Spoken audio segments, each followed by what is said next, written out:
Hi guys, welcome back to my channel. This is a take two version of brand complaint, so we're doing it differently and we'll talk about it in the process. So if you're new to my channel, make sure that you're subscribed. There are regular giveaways on my channel, despite the fact I buy all my makeup. Alright, so both NATASHA DENONA and Pat McGrath decided to re-release what was their, I guess, best of 2020 palettes. And while both brands have had their products leaked to the internet before the release date, we'll also talk about which one handled it in a more classy way. But if you remember last year around Valentine's Day, she released that Love palette that was about $60. And so based on the success of that, this year she's releasing the Mini Love, which some people already have. And Pat is also re-releasing her Divine Rose collection. Basically, anyone who set their alarm for getting that limited edition palette is coming back. So nothing is really limited edition, because that was the only thing I was confident that it was worth, setting your alarm for, because you're going to get something really rare. And apparently you're not getting something super rare, all except for that Star Wars palette, of course. But everything else that they've teased from this upcoming release, I feel like I already own, because I have different variations of these shades, and I just feel like it's being repackaged to me again, and it doesn't really interest me to go and buy the liners or the lipsticks and the highlighter maybe, but what everybody was asking for was a blush, and unfortunately there's no blush. However, there is going to be a quad called Eternal Eden, and this quad is going to retail for $58. It's not going to have any special shades, but it's going to have some shimmery shades in there. And what I find really interesting about this, that it kind of reminds me of the left side of the Rose Decadence palette that came out last year. So if you exclude that gold at the bottom and that dark burgundy, you're basically left with a similar quad. And I'm not saying the colors are exactly the same, but they're kind of in the same tone.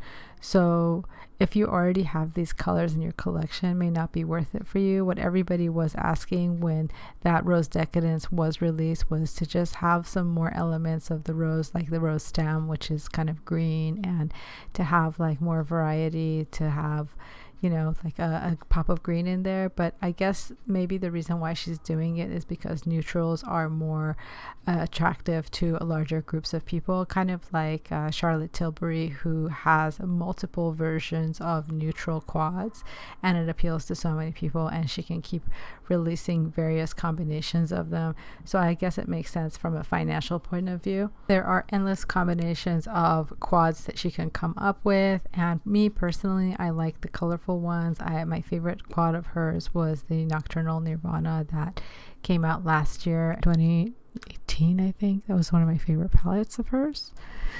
And also that little mini quad that came out last year, I thought that was fun for like a couple of shades. But I gotta say, my favorite was probably the Risque Rose of all the quads, the Celestial Divinity quads.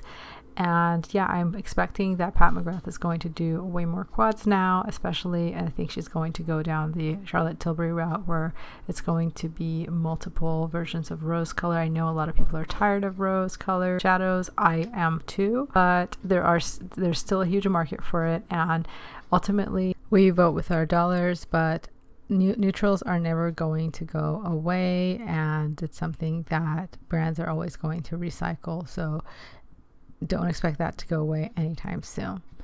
So before we talk about which brand is classier, NATASHA DENONA or Pat McGrath, we'll talk about some inconsistent experiences I've had with NATASHA DENONA products, and definitely some inconsistent batches of product that I've received from NATASHA DENONA that I posted in my Instagram stories. So definitely check those out. But yeah, it's definitely influenced my experience with her palettes going forward, given that the quality of the bigger palettes is hit or miss. And if you watch anybody's ranking videos, the mini palettes are always behind as far as ranking. I wouldn't recommend anyone to blow their hard-earned money on this. She's saying that there's no dupes in here, and she's named all these shades after something romantic instead of saying crease or lid or something instructional like a paint by color. She's calling them something cheesy like You Are My True Love, or whatever it takes to be able to sell this mini palette.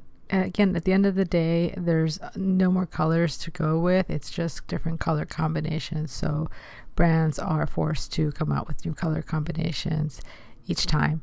Now, moving on to the Love Cheek Duo, it's very much resemblance of the one that came out last year around Valentine's Day. It has 2 fewer shades, but you're paying only about $10 less than what you would be paying for her face palette that came out last year.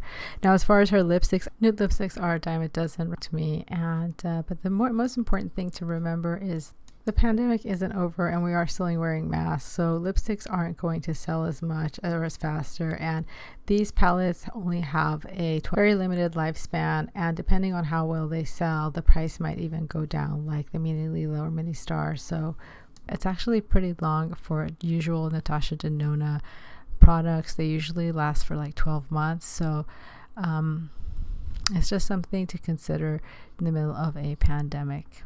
But between the NATASHA DENONA and the Pat McGrath collection, if I had to choose between one of the Rosy Valentine's Day palette releases, I would definitely go with Pat McGrath any day, anytime. Not just because her quality is top notch. Her palettes have been consistent for me. I haven't had any issues with weird batches. Other YouTubers, when they got something broken in the mail, Pat's team quickly replaced it for her. However, if God forbid you have an issue with, let's say, a NATASHA DENONA purchase, and you go online and read what people's experiences have been, unfortunately it hasn't been positive, and people were told to, for example, go take care of it on their own, or go and contact the carrier, or go and figure it out, basically. Also, it seems that Natasha's brand seems to favor YouTubers that bring in more money rather than people that are true lovers of the brand. But when I bought 2 different batches of NATASHA DENONA's Love palette and I noticed the difference instantly, I saw for myself how I was being treated, and I saw how nobody really seemed to care about it, and I was pretty much left on my own with 2 different types of batches that gave me different results. Now, this is not to say that you can't create beautiful looks with their palettes, or that the palettes aren't pretty. The problem is that the palettes aren't exactly worth the money, and you're not exactly getting luxury palettes or a luxury experience. Very simplified palettes. However, with the Pat McGrath experience, you are getting nice artwork, you're getting the ultra luxury lacquer packaging, you are getting an experience with their website. Their customer service, in my opinion, is pretty much top notch. They will take care of people. Someone said that their dog ate their palette, and they were able to get a replacement from Pat's website, and that is incredibly generous and speaks volumes about Pat herself and how she sees her business. I feel that Pat comes from a place of abundance, and she comes from a place of generosity, whereas I don't get that same vibe from Natasha's website. I don't get that same vibe from Natasha's brand. I don't see that kind of abundance with her attitude towards her people that actually care for her brand. I've seen smaller YouTubers and smaller influencers try and do looks with Natasha's palettes, and they tag her in their posts, but she doesn't necessarily respond unless you are someone with a huge following, so that the brand can go ahead and make a ton of money off of that person. Again, these are just little observations and differences between the 2 brands. And for example, Pat McGrath, she tries to engage with every single person that comments on her post. At least the first 100 people, she's always interacting with them. She's trying to, engage with the people that actually care for her brand, and she shows some respect and level of appreciation for the people that actually follow her. Whereas, again, Natasha does not seem to have that type of respect for her followers. If you check on any of her comments under her videos, don't take my word for it, but just go ahead and see that there's little to no interaction, or no care even. People are saying nice things about her brand, but she doesn't seem to return the favor or want to care at all about the customers, at least not in a way that is important to me. Another difference is when Pat's palette was released ahead of a time by someone who leaked it, I didn't hear about anybody getting legal action threatened against them.